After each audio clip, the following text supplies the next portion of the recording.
How we doing, everybody? This is Let's Be Real with Brad, and today this is another episode of Movie Monday, where I'm going to be talking about a couple films that I've just watched in the past week or so and just do a little small review about them, just because there's so many other movies I want to talk about, but there's so many movies I watch on the side. So without further ado, let's get to it. So, the first film that I watch is The Lighthouse. This is the second film directed by Robert Eggers, an A24 film, and it stars Robert Pattinson and William Dafoe.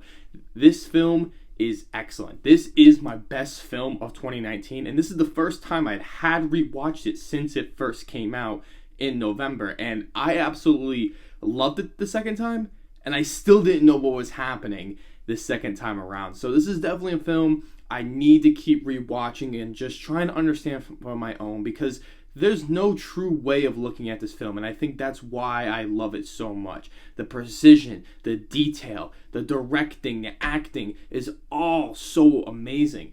To all the people who still think Robert Pattinson is not a good actor, just watch The Lighthouse, and I promise you, he is excellent in this film. William Dafoe should have gotten a Best Supporting Actor nomination and a win on top of that, so he was severely snubbed in this past Oscars. But this is a film that is not for everybody. It's almost kind of a art house style film, but I think it's so fascinating, and it just feels so disturbing and so deep, all combined into one. So definitely check out The Lighthouse.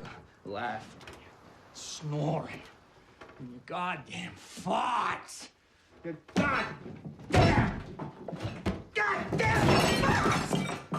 The second film that I watched is Batman Mask of the Phantasm. Now, I haven't really watched a lot of the Batman 90s animated cartoon, but it was on Netflix as I'm recording this video, so I checked it out. It was awesome. This is the first Batman animated film to be released theatrically, so this was a really big movie because of how popular the show was, so I had to check it out, and I really enjoyed this film. I think this is a very underrated Batman film because it really does set up the story so well. There's not a lot of fluff to it because the movie clocks in around an hour and 15 minutes. So you really got to get your story down and have your characters be at the center of the story and have tons of action and make sure your movie's not as confusing as possible. And I think they did all those great things. And I thought there was so much backstory that they gave to Bruce Wayne, and they just did something a little more interesting with him than I've seen in a lot of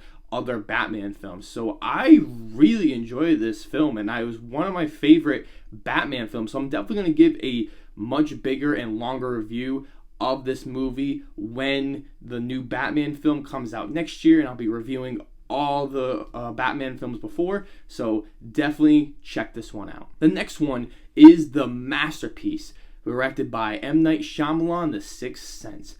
This is the second time I'd seen this film, and I hadn't watched it since I was 15. And let me tell you, I loved it even more the second time. As you may all know, and I won't reveal it here, there's a massive twist in this film, considered one of the greatest twists of all time. And, you know, I hadn't seen this movie since knowing the twist. So putting the twist in my mind while watching the movie, I thought it was even better. I thought it was even more satisfying, with character moments that are set up perfectly, with tons of detail, and making sure that everything follows through throughout the whole film because the twist impacts everything.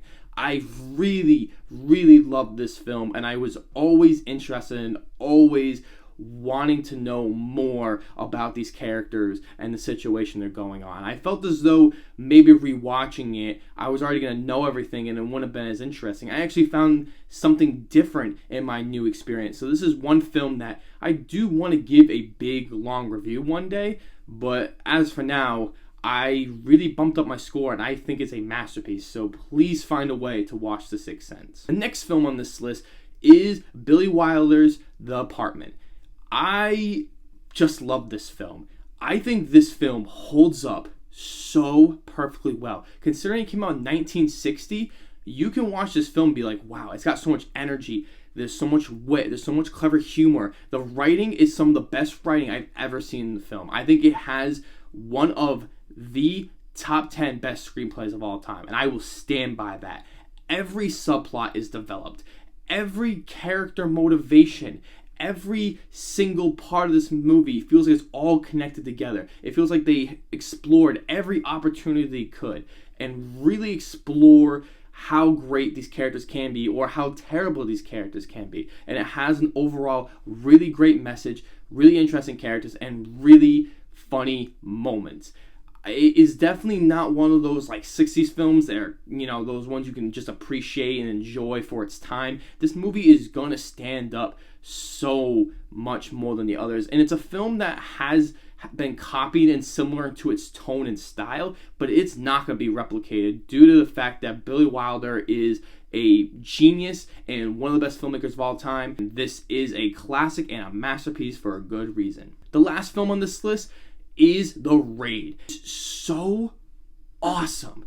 I mean, the action scenes are shot so well, and the fact that many of the actors, almost if not all the actors, basically did their own stunts, so you don't have to cut away as much. And the fact that they use so much choreography to do all these fight sequences with a bunch of punching, kicking, throwing each other into a wall, or with swords or guns or anything, it's just the all more impressive that this film is so entertaining. Sure, this film can set up quite a bit of unnecessary subplots and feels like they kind of stuff in character moments that you don't really particularly care about, but I feel like it does have decent characters just from a simplistic point of view that are interesting enough to keep this movie going, and I really want to see The Raid 2. So this is definitely a film I can go back and rewatch because it's so entertaining and the concept is super cool, and it's a film that I think works so well. So please